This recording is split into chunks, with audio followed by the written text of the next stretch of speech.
This is the show that has hosted everyone from Sugar Ray Leonard to Keith One-Time Thurman. This is Tough Talk Tonight, brought to you by Heavy Bag Boxing. Welcome to Tough Talk Tuesday. As always, I'm your host, Lucas Pickers. Alongside me is Sakura A. What's going on, Sakura? What's up, Lucas? I guess we're the last of the Mohicans tonight. Rob, he's doing something. He's a little busy tonight, so just us for most of it. I'm sure Javi will jump in at some point, but that's okay. Let's jump right into it. Let's talk the undercard. Would you say overall better or worse than what you were expecting? Better. Me too. I would agree to that.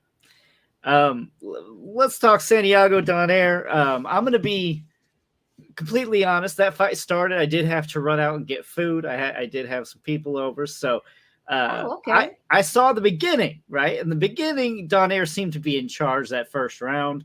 And I left, came back, and I'm like, what the hell happened? It seemed that Santiago picked it up from there and ran with it. Oh, man, I was rooting for Donaire. You know, I'm one of the people that I'm like, you cannot bet on.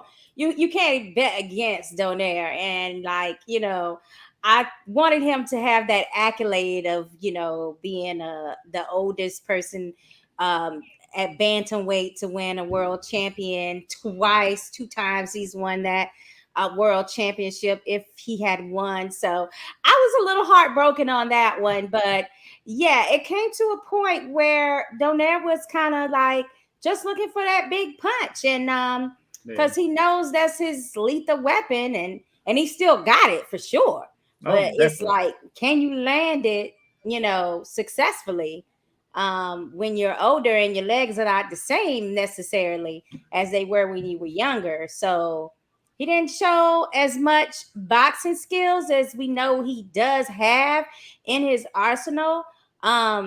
And maybe because of the movement, maybe that's, you know, something that, you know, wasn't there for him that night. But he kept mentioning, I felt like I couldn't pull the trigger. You know what I'm saying? Like I saw openings, but I just couldn't make it happen. So, you know, Donaire is probably one of those guys that's like, his wife is going to have to like literally, you know, force him to not fight in order for him to be like, okay, I'm going to retire now. I don't know, because I mean, if you remember, he kind of halfway retired before and he kind of came back out of it. That there is some retirement talk. A lot of people think he's on the verge. But you don't think so? You think he's going to keep on? Yes, because if he had been willing to do that, then he would have stayed in retirement the first time. So I don't think that this is going to deter him. I don't think he's ready to ride off into that sunset. And I feel like I said, he's going to be one of those guys that like he enjoys boxing so much and he loves it so much that he's not going to want to just give it up. Like there's just no way. Yeah, and I don't want to take anything away from Alexandre Santiago. Overall performance, great. Are we assuming that going forward this is going to be something, or is this something that Donaire maybe looking not like himself anymore and Santiago's able to capitalize? You know, that division, it needs big names. Santiago probably will be more well-known since fighting Donaire, but I didn't see it as like a superstar type performance from him. So I don't know if that's something they can work on, because Donaire is a tough cookie. But if you're not getting an aged Donaire out of there, you know, what can you say? He did get the world championship, so congratulations to him. And you know, not for nothing, he did take some serious punches because he had 2 bad cuts over his eyes, one on each side. So you know, that shows that he had the heart and the will to get through that fight and to make something happen in the later rounds.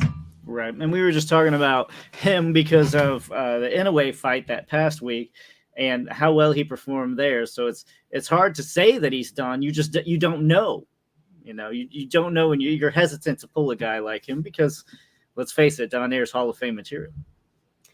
Oh, for sure. I mean, I'm just realizing that he's a four-time world champion and he did it the opposite way of most people. I mean, he went up and now he came back down, you know?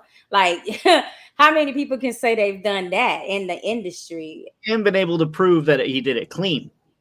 Oh, that's a big, yeah. I kind of exactly. I think I, I put a post up about that. I was kind of pissed that all the commentator wanted to do when he was questioning him at the weigh-in was talk about his age. And I'm like, dude, if you want to bring up something, you know, ask him how it feels to be only the only boxer to be 100% verified by VADA that he's clean randomly throughout a year, you know, like ask him something that's like relevant and not just try to concentrate on his age, you know. yeah. I was very frustrated with Jim Gray at the end too. We're gonna get to that. We'll get to that later. All right, CJ. Okay, I'm here. Where's Rob? I'm here to take my verbal beating like a man from the Crawford fight. We appreciate that. Rob thought you weren't going to show up, CJ. But no, yeah, he's not here. So if anything, he's That's the one that hilarious. escaped out. Yeah. We're gonna get to that, CJ. But first, let's switch to the other one I wanted to talk about here. Isaac Cruz winning a split decision over Giovanni Cabrera. How did somebody have this for Cabrera? Did you have it for Cabrera? Am I crazy? Am I the one that's crazy? I don't understand what anybody saw there. Cabrera, I will say one thing about Cabrera, one hell of a chin. I mean, the way he was taking those punches made it seem like Isaac Cruz can't punch. He made it seem like Isaac Cruz was feather fisted. Either he was rolling with them very well, or he just has one hell of a chin. But other than that, I mean, it's hard to give Cabrera more than maybe 2 rounds. Yeah, I really wasn't impressed with how that fight developed. I mean, Isak is right there in front of you, but like you're the taller, linkier fighter, and he's got to do. Isak has got to do like roundabouts, you know, to make a hook land on you. And dude, you're there for it. Like, you know, where was the boxing skill on this one? Maybe he wasn't afraid of his power. I don't know, but it didn't look good for him to be taking all those punches from someone that's the shorter, smaller guy in there. Yeah, no, you're completely right. And you know, he was the smaller or the taller guy, and he can't keep him at range. He couldn't. And he's fighting with his hands down. The entire fight was hands down, which I did not understand. If you're doing that against Isaac Cruz, you're gonna get beat the fuck up. Like that's just all there is to it. I mean, but shout out to Cruz because he made it happen. Okay, he was like, I'm not like deterred by your size over me, and I'm gonna still land some good stuff on you, and we're gonna see what kind of chin you have today. And he made all of that happen. And I was just like, wow. I mean, can you believe that? He like he was not deterred at all. I mean, we're talking Isaac Cruz and Cabrera. How did you have the fight? I think the right man won, but I feel like for the most part, man, Cruz is limited. You know, I don't know about just CJ Hooker said Cruz won that fight easily. Yeah, I don't know about easily. You know, I think Cabrera having no power, had no threat towards Cruz, so he came in the reckless. But somebody with solid power, with some, you know, with more ability to hold the ground, not just, you know, let him get off. It's gonna give him problems. He looked limited in there. He looked like a one-dimensional, and from one, I never saw plan B, plan C. There was only one plan, and when that didn't work, it just kept going. And, you know, it was ineffective. I mean, I feel like he got the points because of, you know, him coming forward and being busy. I mean, he was coming forward and he was busier and he was landing some flush punches.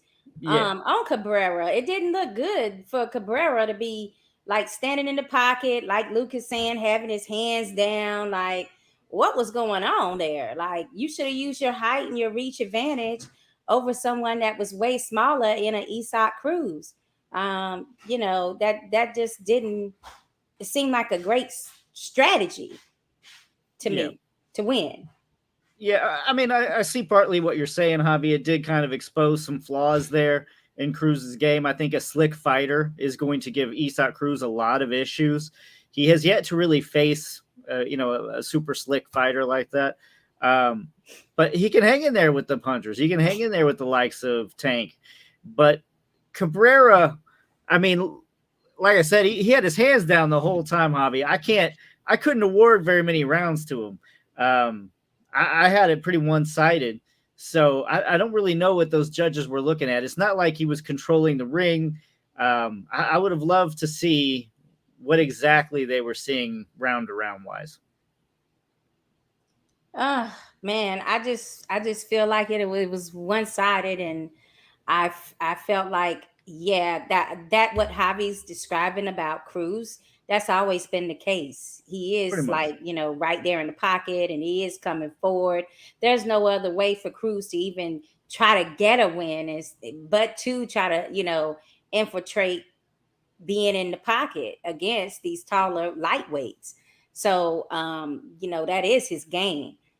So that he stuck to his game plan. I'm just surprised Cabrera had his game plan. Yeah. And I mean, I'm surprised, guys like Cruz, you get tired of chasing them around the ring. Why don't you just go sit in the corner and be like, come here? Because that's about what it takes. Yeah. That's true. But it didn't change. I mean, he walked him down. He had to. And yeah, like Javi said, it was one-sided, but it's a hell of a one side.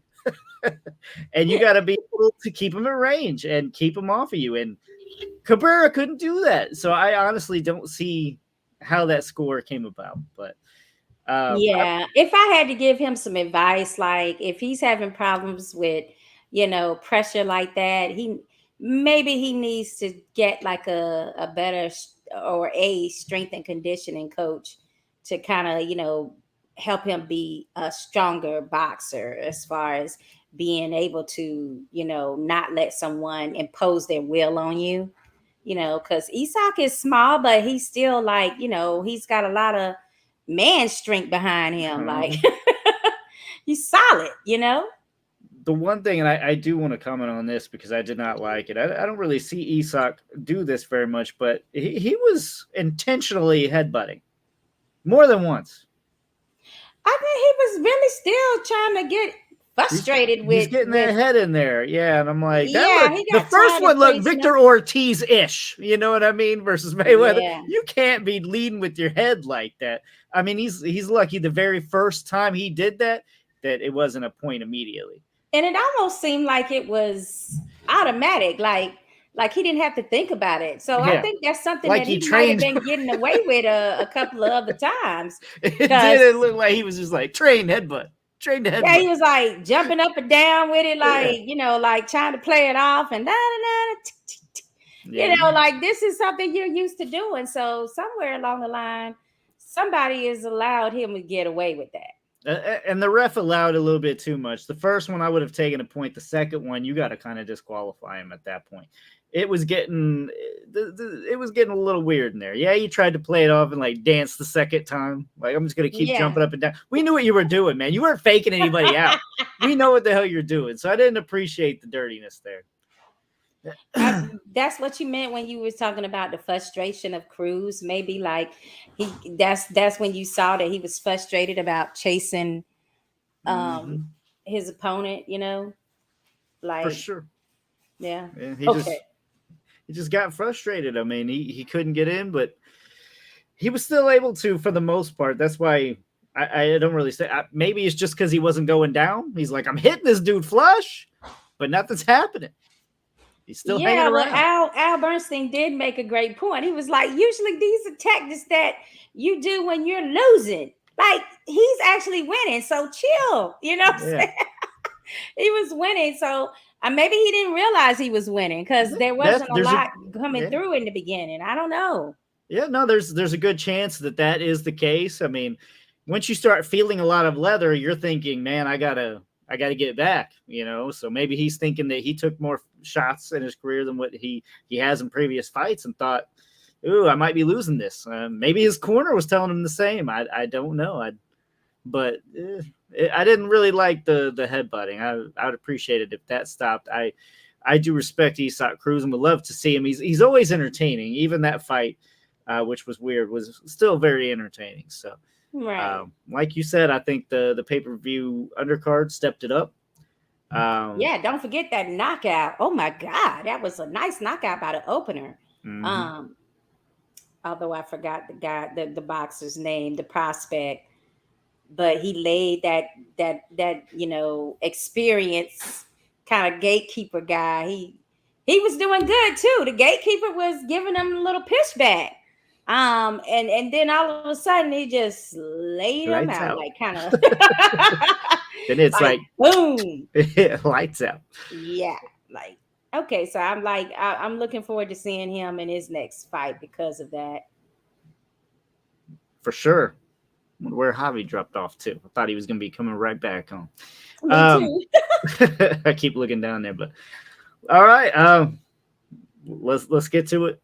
I mean, no avoiding it. It's coming. So Crawford crushes Spence. I don't think any of us saw that happening. Now everybody here at the Heavy Bag Tough Talk, we had a bigger show than normal. We all decided that Crawford was going to win, right? I mean, that was a unanimous And that decision. never happens, by the way. That never happens. Not usually. We don't agree on shit, okay? It's all of us got different opinions, or it's 2 against 1, or 1, 2 this way, or 3 this way, and 1 saying no to opposite guy. So, I mean, that should have told us that was going to be the winner. Right. And so it really wasn't a big surprise, but what was a big surprise is kind of how it happened. I mean, that first round was maybe the only round Spence won on my scorecard. Everything else was Crawford, and Crawford by a wide margin. Now, people were saying that Spence didn't look right or drained. I didn't see that. I don't know what everybody else is seeing. I didn't see that. I did not look drained to me. He looked fine. He looked healthy, and he looked happy before the fight. Right when they showed him, he didn't look frustrated. He didn't look nervous. He looked ready. Just looked ready and cocky and confident. And he looked like he was ready to go. Crawford was more focused and drawn in, and man, he laid it on him. And every single punch bothered Errol Spence. Every single punch. I mean, I was kind of surprised that he didn't have as much bulk as he normally has the night of the fight. I was expecting him to be a little bit more thicker, but maybe they wanted him. Maybe him and his team had decided they wanted him to be a little light on his feet. So he could be faster. So teams make those type of decisions. And maybe that's what the result looked like, because I'm used to him looking, a little bit more thicker. When he's in these fighters, he seems to mostly gain more weight than what he had on that night. But that's not to say, I mean, hey, he had a whole day to, after the weigh-ins, he could eat whatever he wanted and rehydrate the whole next day. So I'm feeling like that is the weight that they wanted him to enter the ring in. Yeah, I mean, he was 147 right on the dot for the weigh-ins. So I don't know. I didn't hear any rumblings of him having any kind of problems. So, yeah. CJ, y'all got it right. Crawford was absolutely relaxed. I never seen Floyd Mayweather that relaxed in the ring. I expected more from Spence. I think we all did. We're all kind of shocked at how Spence handled that fight. The main thing and the obvious thing, I mean, we were talking about it last week, right? On whose jab was going to be better. Yeah. Crawford took away Spence's jab. And without a jab, you're not winning a fight. Not a welterweight. Not an elite fight like this. Not a pound-for-pound fight. You have to have a good jab. I mean, that's the basic thing, right? He does not have that jab, and Crawford legitimately took it away, right? He was afraid to throw the jab because Crawford was hitting him every time he threw the damn thing. So, yeah, he was getting countered off the jab. You don't throw the jab, and when you don't throw the jab, you lose a fight. I mean, that's basically what it comes down to. All right. Coach Lou in the house. What is he saying? He wasn't on the level of the best fighters, and he didn't have a trainer that did the right things to prepare Spence.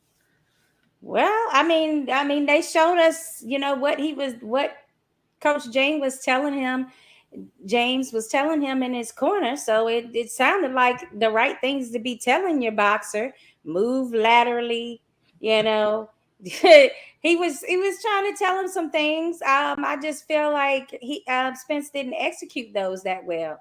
And the other thing about that jab, it was like Bud used the one thing that Spence usually uses on people. It's kind of like, that strategy that boxers love to use. It's like, okay, I'm gonna use the one thing that is usually your benefit. I'm gonna make it my benefit. I'm gonna use your main thing. I'm gonna use it instead. I'm gonna effectively use my jab better than you could use your jab. Mm-hmm. And it was all about the speed.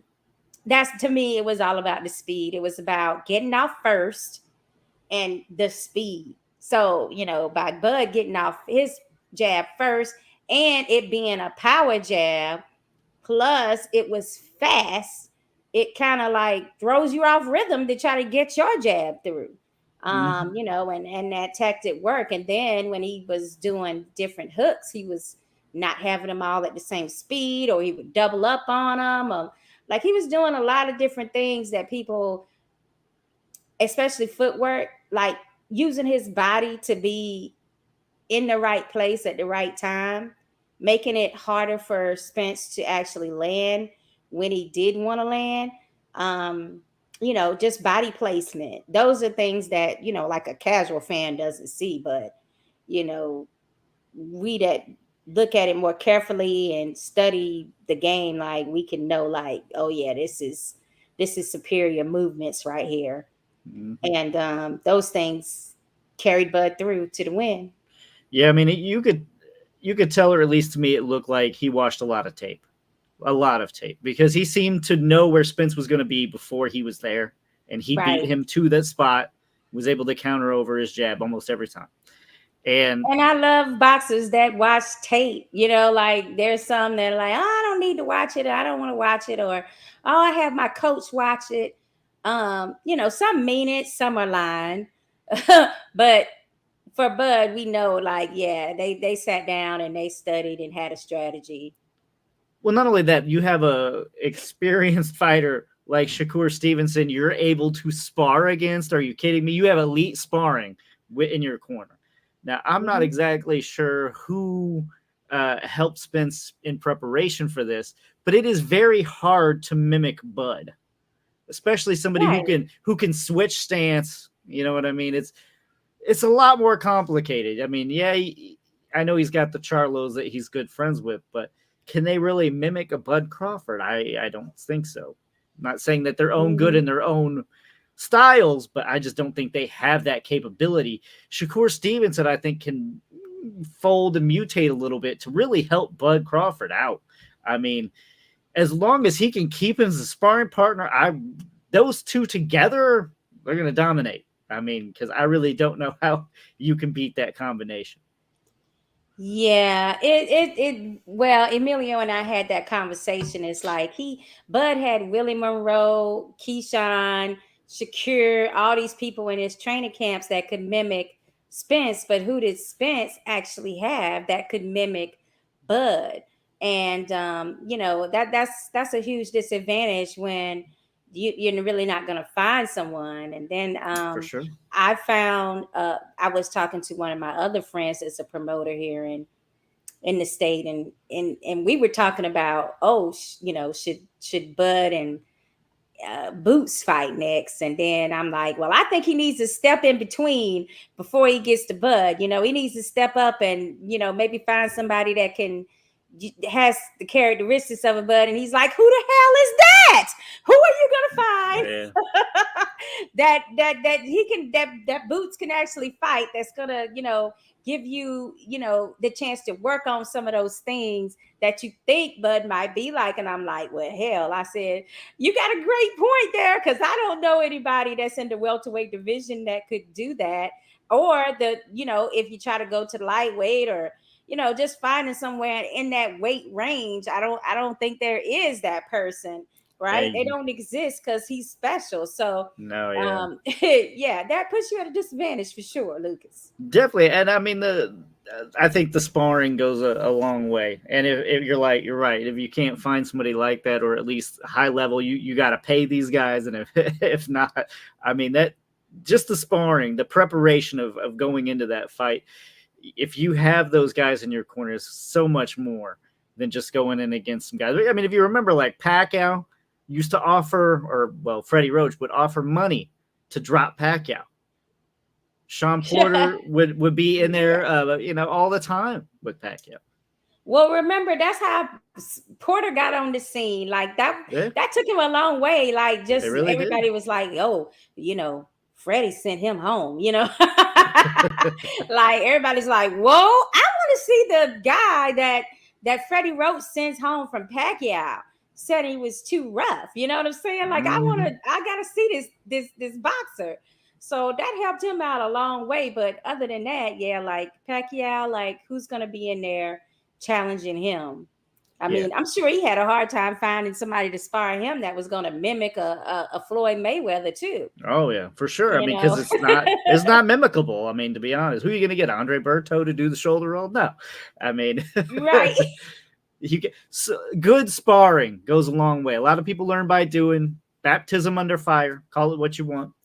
CJ Hooker, I respect that Spence made no excuses in the loss. Respect him for that. And Crawford was extremely humble and respectful of Spence. Love that from both fighters. I can't agree more. I'm sick of all like either the fake beef or sometimes the real beef. I'm sick of that. Like, why can't we just have a good fight, be respectful to each other? Like in the final face-off, they shook hands and said, we're about to make history, make a lot of money too. They were shaking hands. Everybody was cordial.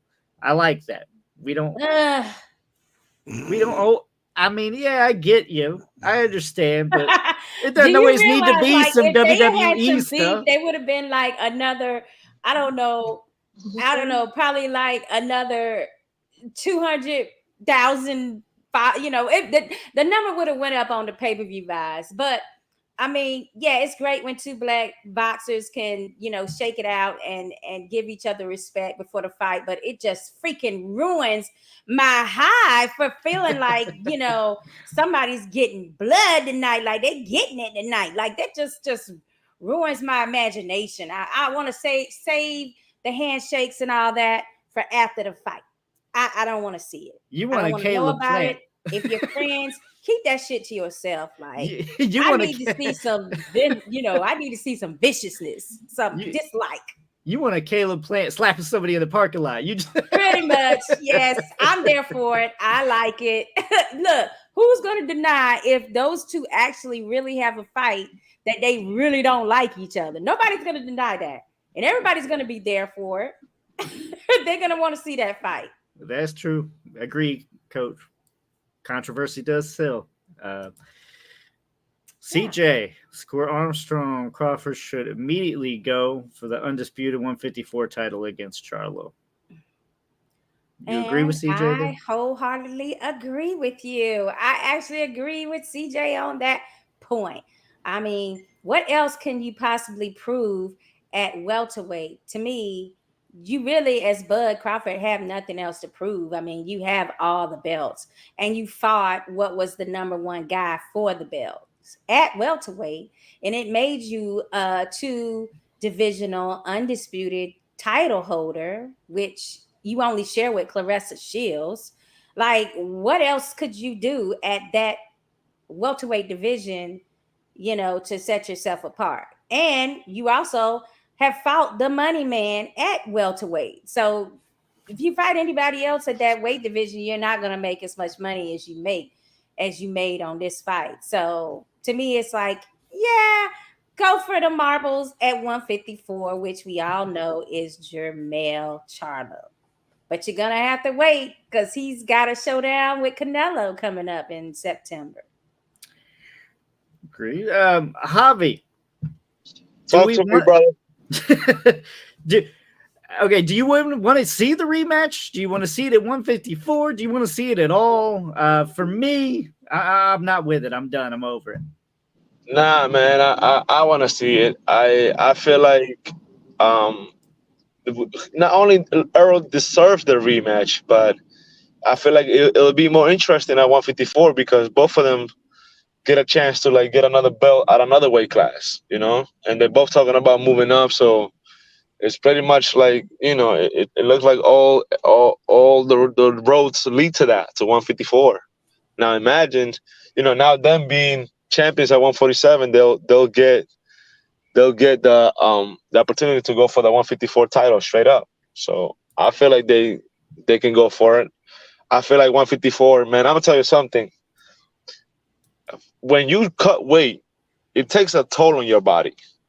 All right, you're dehydrating yourself to make the weight, and sometimes when you're losing 10, 15 pounds, the first pounds go easily. You're training, you're losing what you're training.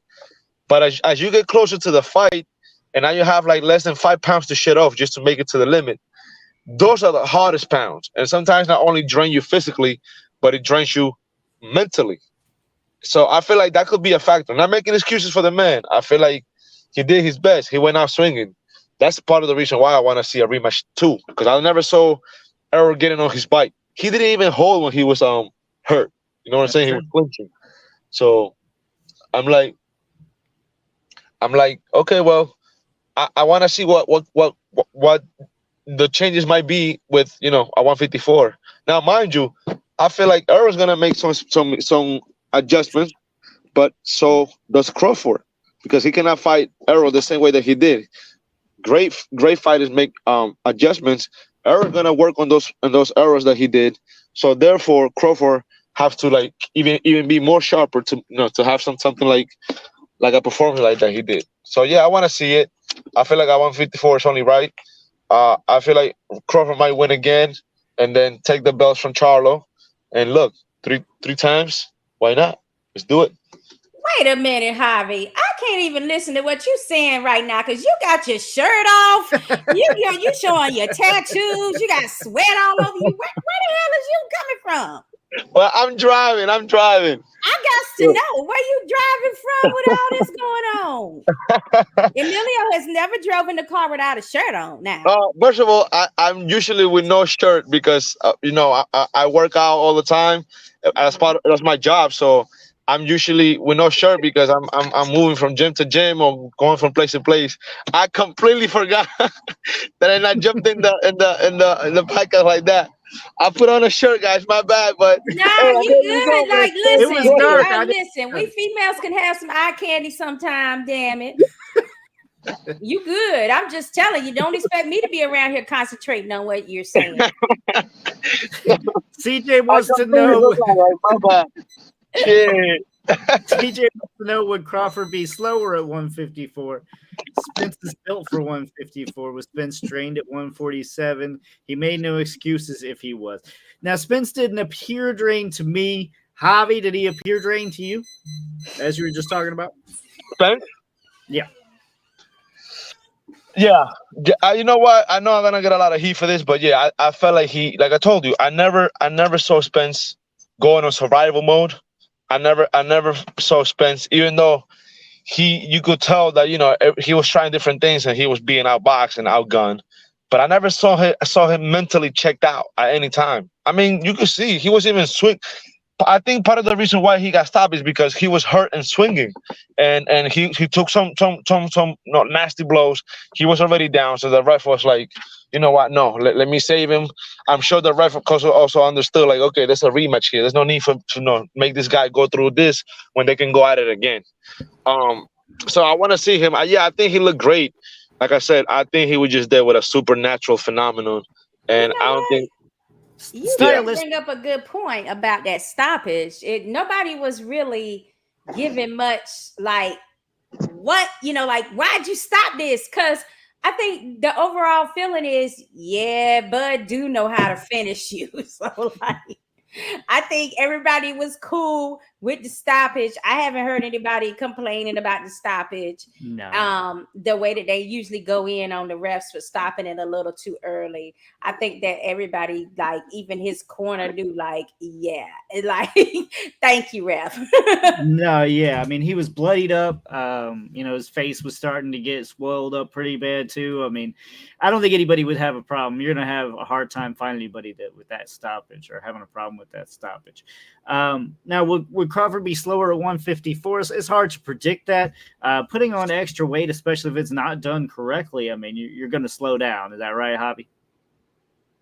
For 100%, 100% is if you put on the bad way and you actually make yourself slower, sluggish, and that could be a factor. The same way if you cut weight and in a manner that is not healthy, kind of rushing it, you're gonna be drained out.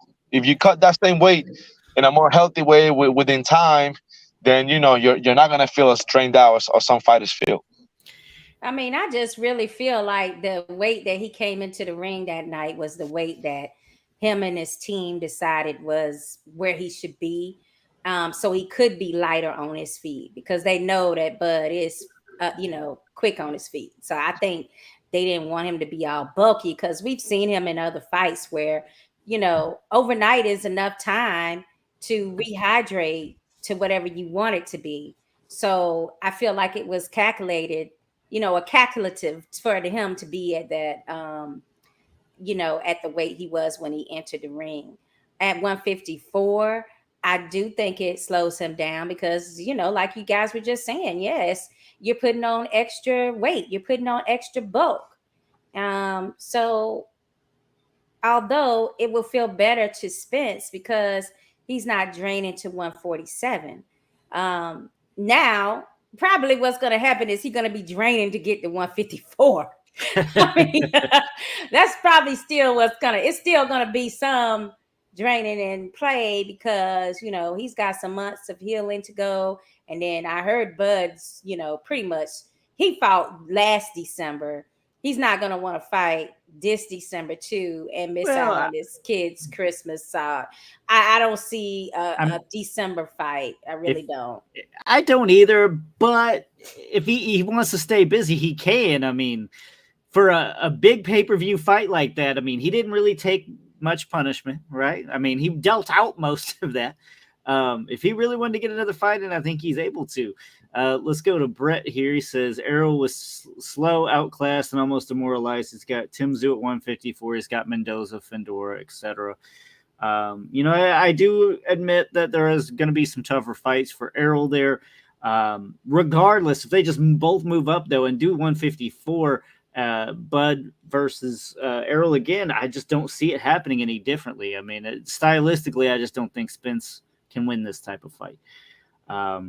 Maybe. The thing is that he does need to take a different fight at 154 first. And maybe the same applies for Bud. I'd love to see Bud start out with a Lubin. Maybe Lubin, steps up and is like a first fight for him.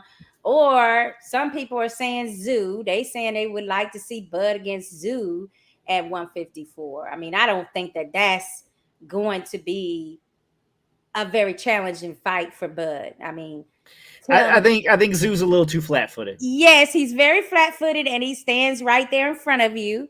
He's going to try to land what he wants to land on you. So, I don't see that being a huge challenge for Bud. But that's why I think maybe a Lubin would be a little better. For sure. Because he does have some boxing skills there, and he does have some power that we can try to see if he can land on Bud so we can, get a better look at his chin. But I mean, Spence landed a good punch on Bud, and it was straight to the chin. It was like a short chin checker type punch, and it didn't faze Bud at all, And I was looking at this comedian earlier today, and he was like, yo, everybody in their neighborhood got a guy like Bud. He's like, he's a dark-skinned guy, and he's You don't want to mess with him because you already know, like, that's your ass. It was just funny how he said it, though. It was like totally like so funny. Like, everybody got somebody like that in their neighborhood. Why we, joking about it? Like, but I just feel like he could take a good punch. So I don't know.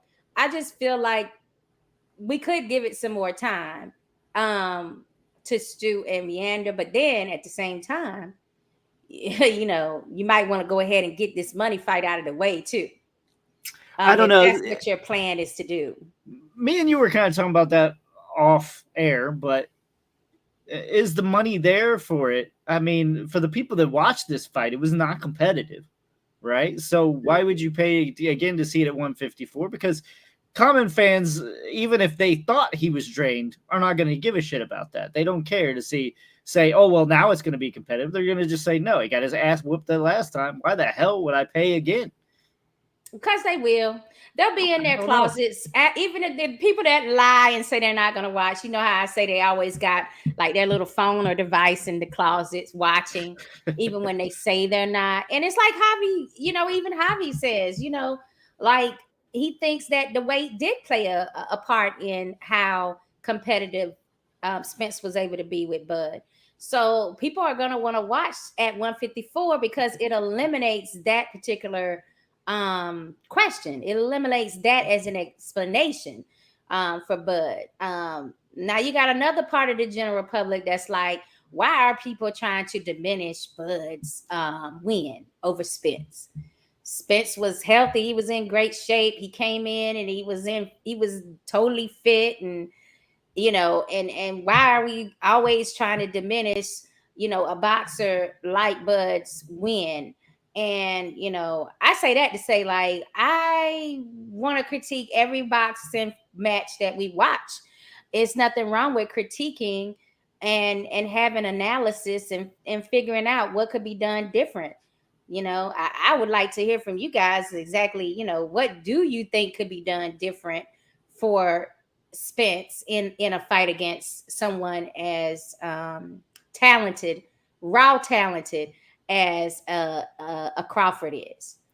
Because I don't know. I've sat and I've thought about it, and I'm just like, damn. But if he does this, then Bud's just gonna do this. Like, I tried to come up with something. I did too. I was sitting thinking about the fight, and the way that he took away Errol's jab is going to happen at 154 again. And without the jab, Errol cannot win. He just can't. It's like chess. And without that jab, that's his queen. You know what I mean? You got to have the queen, and he just does not have it. I don't see it changing. I hope I'm wrong, and I'm hoping maybe Spence can win. Maybe we get a good trilogy out of this. But I'm doubting it. That first fight did not show me anything like that. We're coming back to you, CJ, here just a second with the Bud versus Boots comment. Let's see. Only man that could possibly beat Bud is Boots Enos. The same style, swish, and stance. That's one thing also we didn't really talk about is the fact that Bud stayed in southpaw stance the entire fight.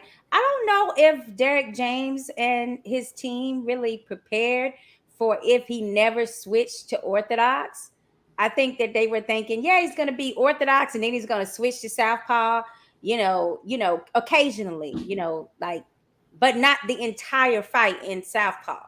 And a good point that was brought to my attention is a southpaw, is used to fighting orthodox fighters. 80 to 90% of their fights are going to be with orthodox fighters. So they're not prepared, or they don't have as much experience fighting someone that's southpaw as they are. So that also could have affected Spence as well. Like just trying to wrap your mind around, okay, I'll just wait until he changes back to orthodox. And then guess what? This sucker don't change back to orthodox. He never does. So it's like, nah, you got to figure out your own game. To me, it was just like, I'm going to use all your tools against you. Like, you're southpaw, you use that against people. You have a nice jab, I'm using that against you. Like, it to me, that's just like what the strategy was to me for that team, which is really would be brilliant, All right. Brett says, "Yep, but Southpaw got Errol out of his comfort zone and rhythm."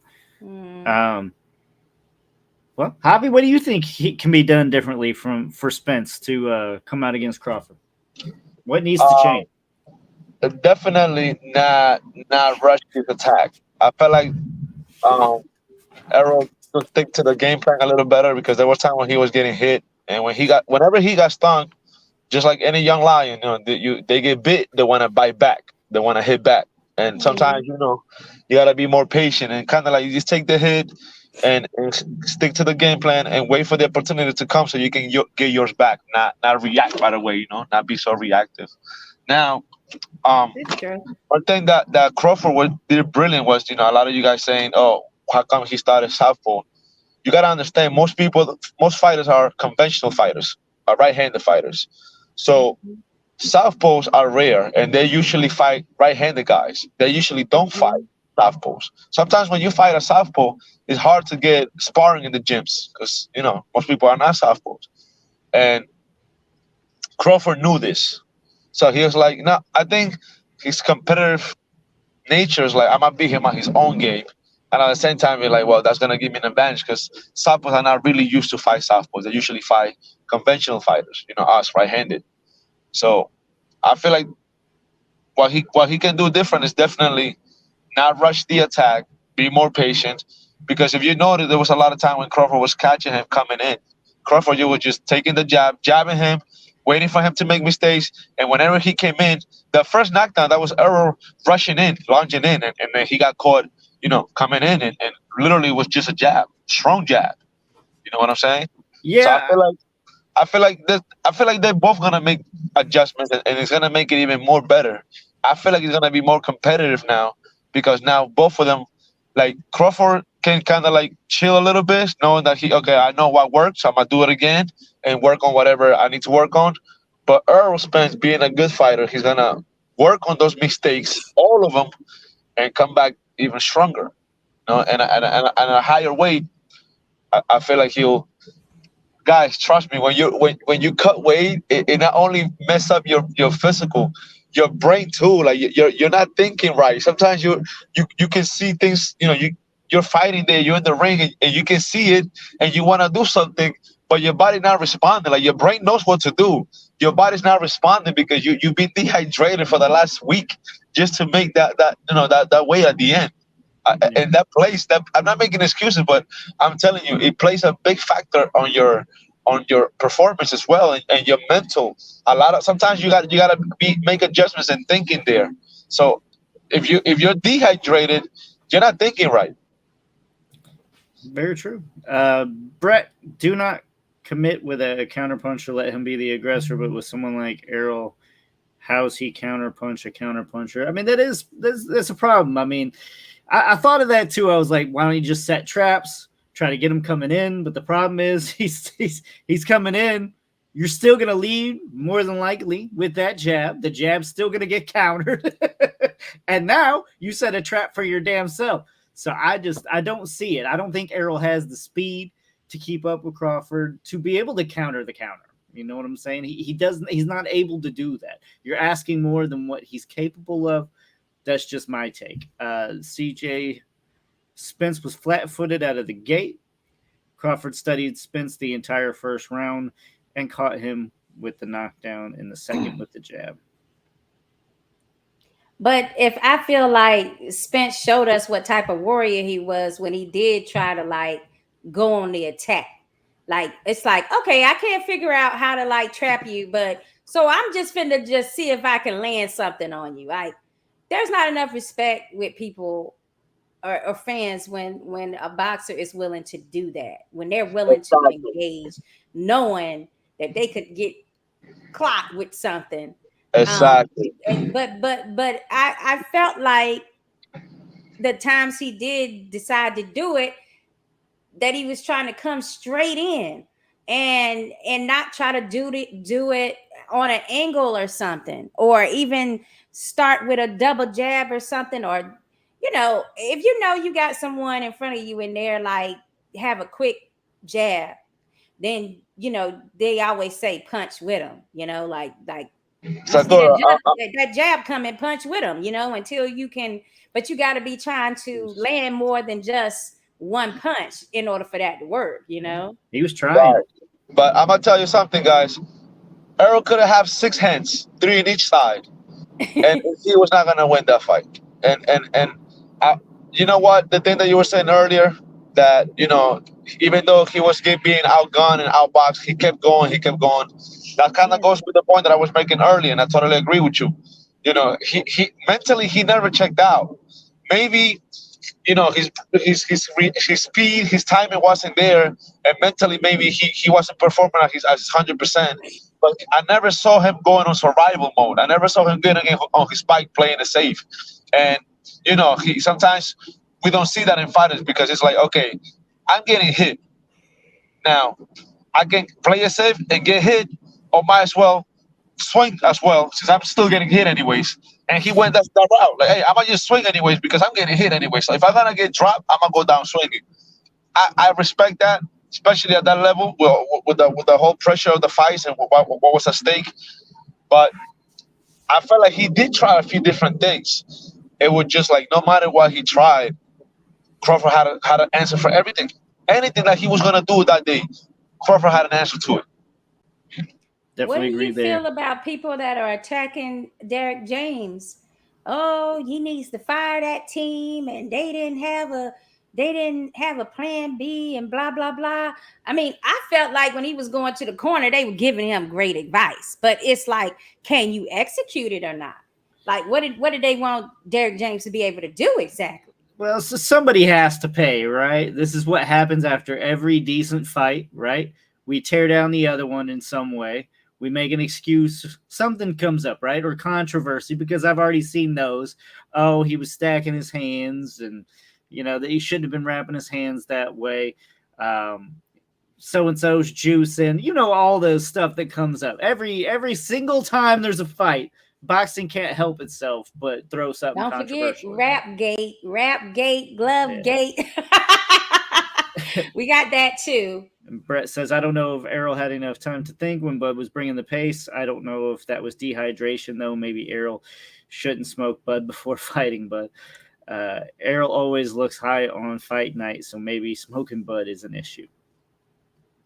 If only that was legal. I mean, like, you're not allowed to take in any like illegal substances. There's an after fight in Nevada, but right. you're still not able to take in marijuana on fight night. There's a reason for that. It's like the week of is for Florida. You can't have anything the week of. Right.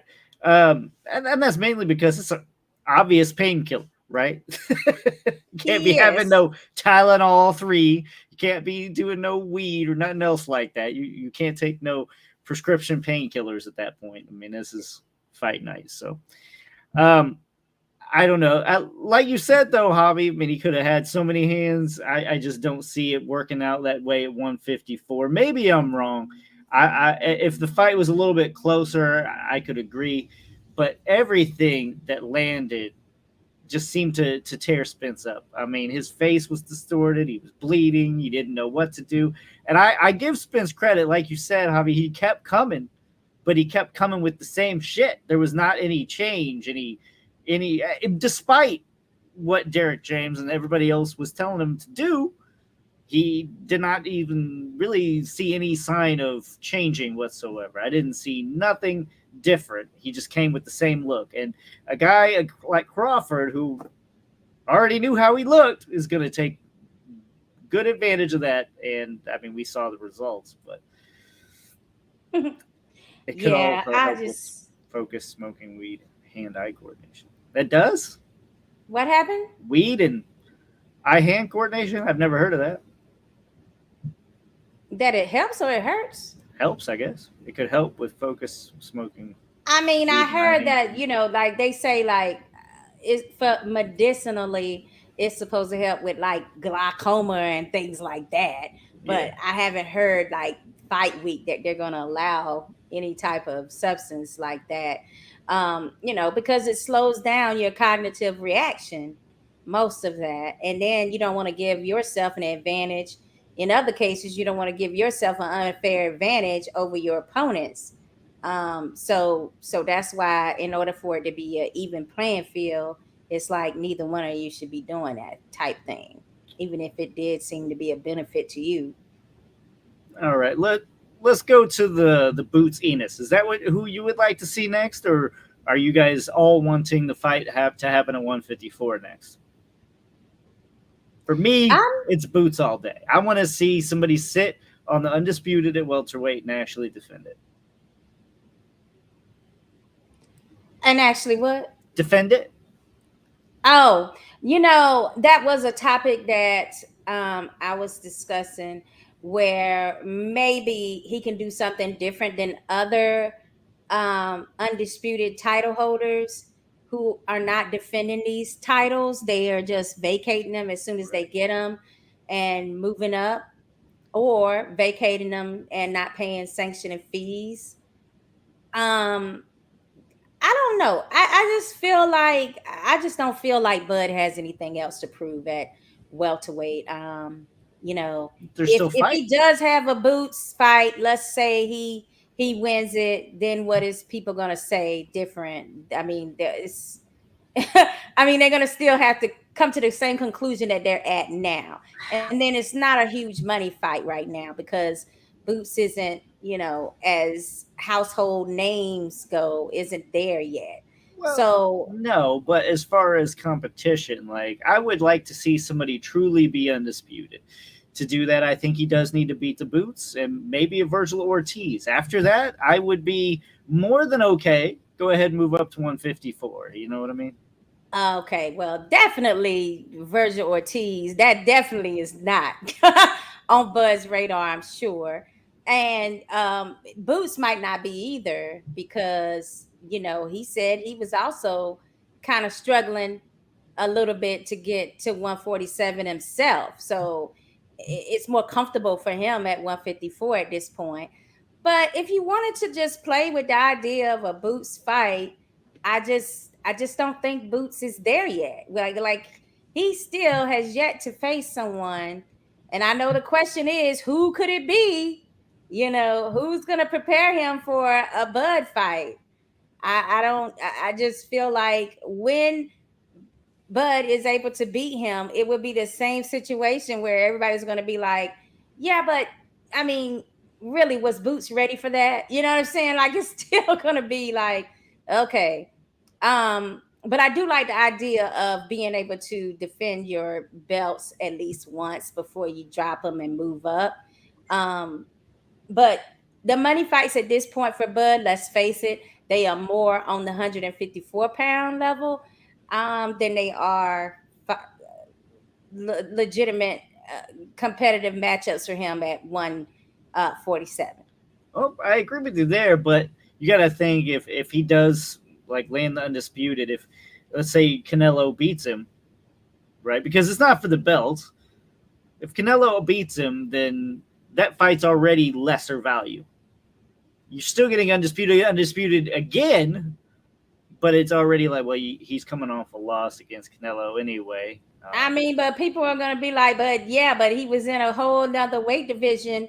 That he was, two weight divisions up. They're gonna be like feeling like it's everybody else that fights Canelo and loses. Like we expected that. We Now come might. back to your real division. I mean, that's the whole reason why people take that chance. It's like I can grab this money, and then still nobody's gonna feeling like I'm done if I lose the fight. Right. All he needs to do is look good. Charlo just needs to look good in that fight, whether he wins or not. And he can go back to 154. Now we can have that conversation about how he decides to come back down to 154. Because, that infamous boxer that went up in weight. And then when he tried to go back down, 2 weight classes actually, they didn't ever think that boxer was the same. So we can have a discussion about how he gets back to 154 after being at 168 and looking good. By the way, he does look great at that weight right now, like what he's put on already. He's in great physical shape right now. I just don't feel like if he does relinquish those titles, then obviously Tim Tszyu is lined up to be able to fight for them titles against somebody. So maybe that somebody is Bud if he doesn't make it back to 154 timely. That's fair. Brett Reed kind of got me off looking at that. Let's go back here. CJ Hooker plays a factor for Crawford. He is 35-year-old, father time catches everyone. I mean, that is true. Boots does have youth on his side as far as that's concerned. I would definitely say Crawford was looking prime and peak performance. So I guess that means from here there's only one place to go but down. But let's keep going here. Brett says Jermell fighting Canelo while Jermell is getting into shit, getting drunk all the time. Jermell got to fight Plant now after that slapping. We did mention that slap. Is he getting the two mixed up? Jermell is the one that's in shape. He had on the red t-shirt all night. The one that is drinking and doing other things or seeming like he's not focused right now is Jamal, the other brother. Okay. So that's the one that's, and it's so ironic that it's that way because I always felt like if either one of those twins kind of fell off for a minute, I was always thinking that it would be the younger one. And instead it's the older one. So I'm just like kind of tripping off that. Okay, CJ, is Canelo putting his undisputed line on the line against Charlo? If he is and Charlo wins, then you could have an epic fight with Crawford. I don't believe that's possible, and if it is, it shouldn't be, because you're talking about two undisputeds on the line. I mean, it is not at that weight class. So if it's not at Charlo's weight class, can't really have undisputed, but money talks, people change things all the time. So I'm not 100% on that. So there you go.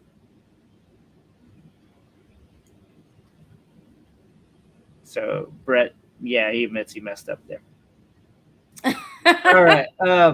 Ask Javi about this whole Boots versus Bud. Yeah, what you think, Javi?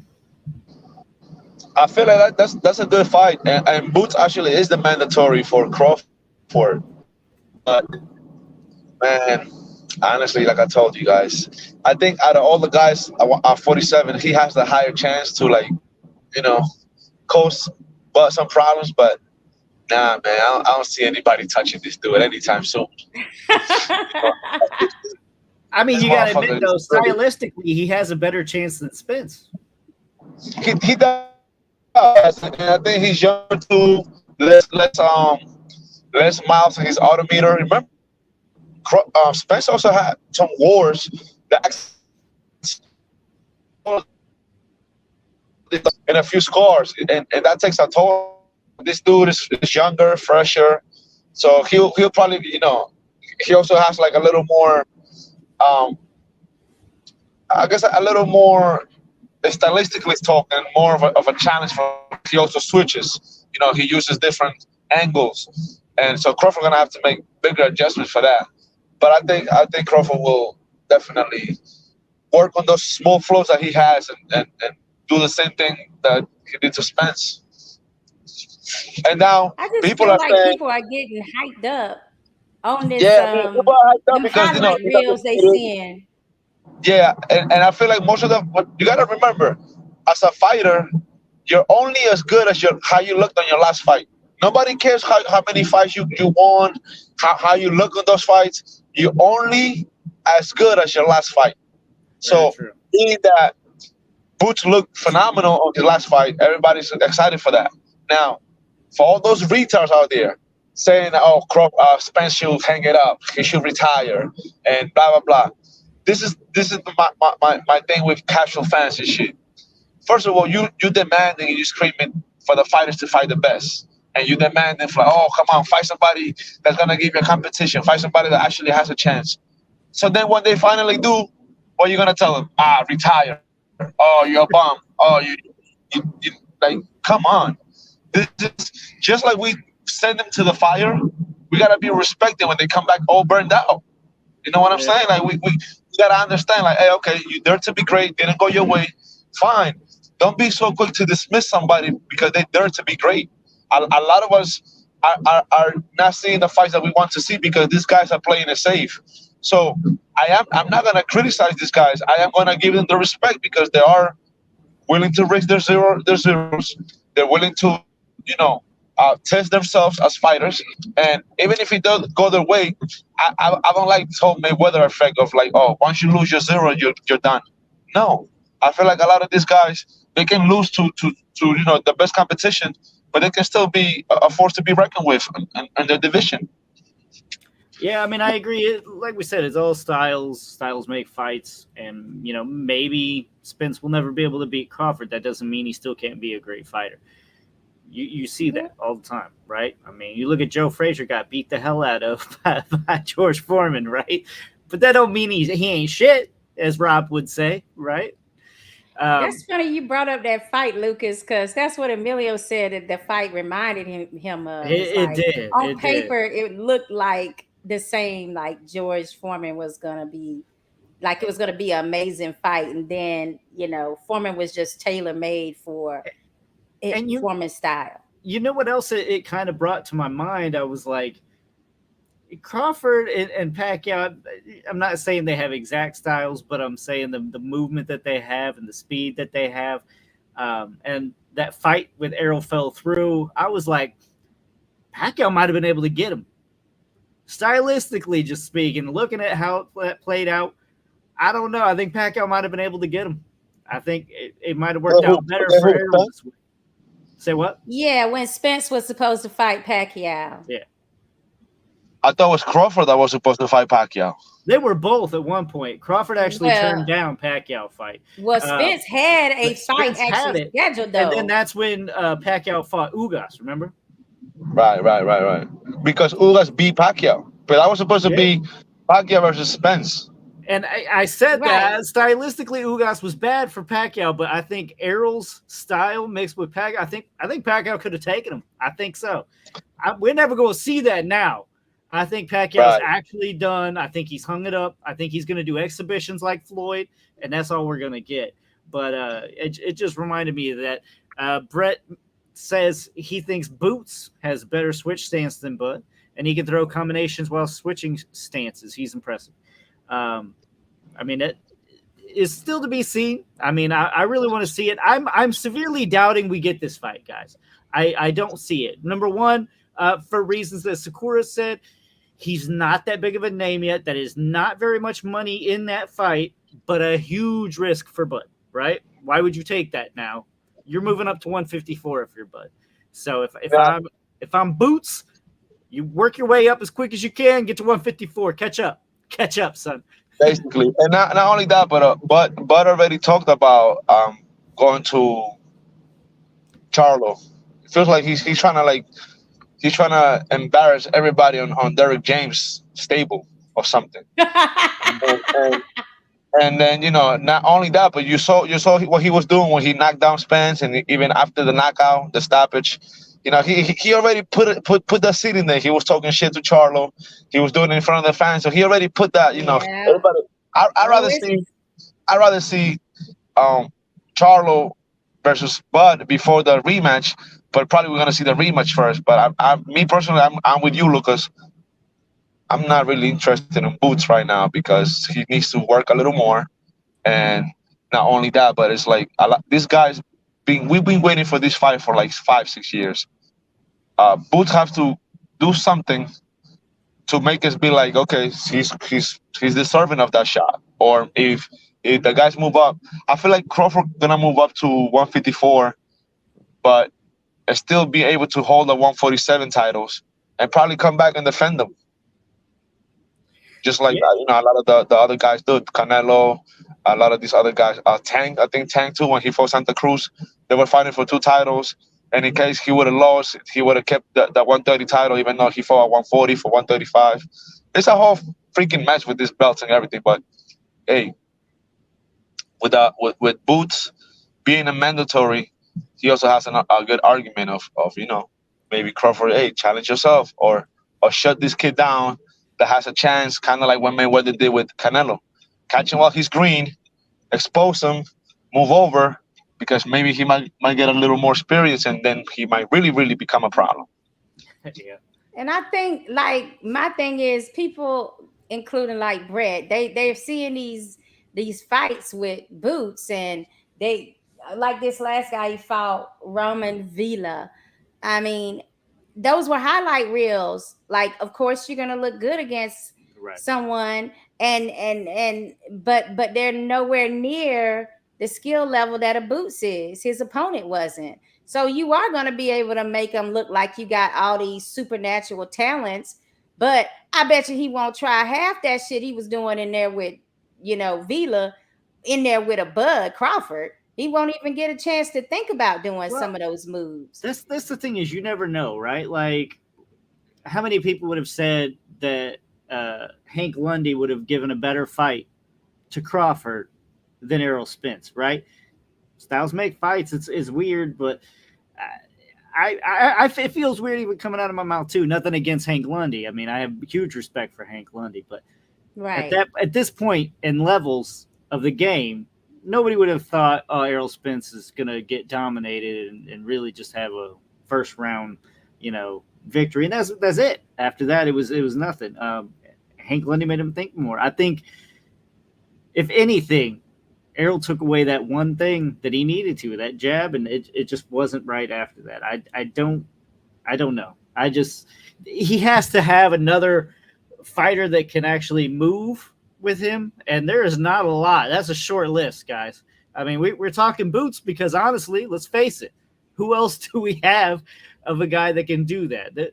A lot of the people in 154 aren't not all one-dimensional, but they're not a lot of movers, right? Not a lot of shakers. You're looking at a lot of guys that are going to stand there and go back and forth, right? A lot of toe-to-toe, mano-a-mano type guys that I just don't see Crawford having too much problems with. So let's talk pound for pound. CJ says the Monster Inoue was number one pound for 3 days. Crawford is absolutely number one pound for pound now. And I said on our last show that if he won, especially if he won in great style, and he did, he is number one pound for pound for as far as I'm concerned, as far as heavyweight boxing is concerned. We got a number one pound for pound, guys. Would you guys disagree? No. I didn't think so. And that's what Bud's been waiting to do, right? He's been waiting to prove that number one pound for pound ranking that he's been getting for a few years was legit. And he finally got that what do you call it? That accolade. And he validated it, stamped it, and approved it Saturday night. So we have to see what can transpire when he goes up to 154 and plays with bigger guys that's in the contention, and everybody fights everybody at 154. Nobody dodges anybody. They all fight each other. So to me, it's a much more intriguing division than the welterweights have been. Pretty much it just leaves like Keith Thurman to fight all of the newcomers. Welterweight, which is usually you're right. He's the only established welterweight that's gonna be still left at 147 besides Ugas. And I really do like that matchup with them two fighting each other. They both lost to Pacquiao, so I do like that setup. But that means, the height is there for Ugas to move up to 154. Yeah. So, but Keith, I don't think he's quite as his physique or his body. I don't think it's going to be there for 154 pounders. But it didn't stop Danny Garcia from doing it. So there's and now he's talking about middleweight, which is amazing. But it's just to say like how you got generational transitions with these boxers where they phase out of one division and move up to other divisions, and it's great to see it. But there's some people that they are able to reign a specific division, like a Marvin Hagler. They're able to just stay at that one weight class, which that's also very difficult to do, even though some people don't give you a lot of credit for doing it. Like, being at one division your entire career when you're seeing everybody that you fought like, oh, I got to move up one. Oh, I got to move up one.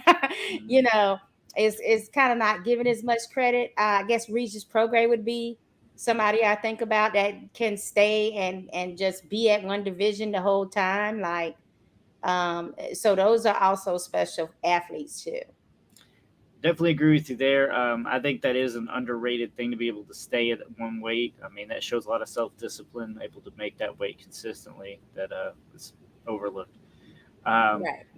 But Yeah, yeah, and Keith ain't scared of nobody. I mean, he's never been one person to like turn down a fight until it comes to trying to fight a whole nother new generation of welterweights that's coming up. Like he wants to try to deal with the welterweights that were there and coming up the ranks, like, pretty much the whole time he was. for sure. Yeah, Keith called out Buddy must be playing the flute. You see that comment? Must have been off camping and playing the flute. Oh man. Let's go branch off a little bit. I don't. We did talk enough about Bud. Real quick, Jake Paul versus Nate Diaz. This is just Jake Paul's second loss. Oh boy, Javi, I'm gonna let you take this one. Jake Paul's second loss, but The goat, baby, the goat. you You know probably what I'm don't even want saying? to talk about this. I mean, guys, we had Inoue, we had Crawford. The third is the charm. What better way for the GOAT to come in and give us that performance that we need in safe boxing? You know what I'm saying? I mean, you had Inoue in Japan, Crawford in Vegas. Now, Jake Paul, where? Where they fighting at? Shit, I don't know. Vegas, Texas. Texas. I'm not There that you go. excited for this fight. There you go. We talk about the Crawford, the Spence. Man, hit me with some Jake Paul, man, the GOAT. All right? Nate Diaz, Well, I'm calling it boxing, he right knows now. amateur I boxing mean, really well. Nate Diaz knows boxing. I'm expecting and hoping for him to take Jake Paul out. Maybe after this loss, Jake Paul stops. We can all hope for that. However, I will give him a little bit of credit, and that's only to introduce this next fight, Amanda Serrano versus Heather Hardy. He's helped Amanda Serrano get noticed more, so I will give Jake Paul in that. He has helped her, if nobody else, because I can't think of anybody else. He has helped her at least become a lot bigger of a name in the sport, and that helps women's boxing. So appreciate Jake Paul for that. However, this fight, I'm still not very happy with. I know we talked about it off air, but we've already seen this fight. It's hard to get behind this fight. I know Amanda Serrano's just going to beat the hell out of Heather Hardy for the most part. I would be surprised, honestly, if anything else happened, but yeah, that's pretty much an easy one to call. I mean, I don't see Heather being able to be on that same level as Amanda Serrano. just And there are other ones, Lucas. He has a heavyweight. Oh no, she's a middleweight. He has a middleweight female named Shadeja Green. And she got some power. She's been the mandatory for France Sean. Now she's the mandatory for Savannah Marshall. And there's always been a, kind of hushed rumor of her fighting Clarissa Shields at some point. So she's going to be on that card as well.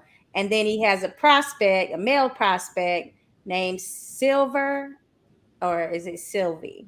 I think it's Silver. And he's a prospect. But guys, Jay Paul stood behind me. That's a big boy.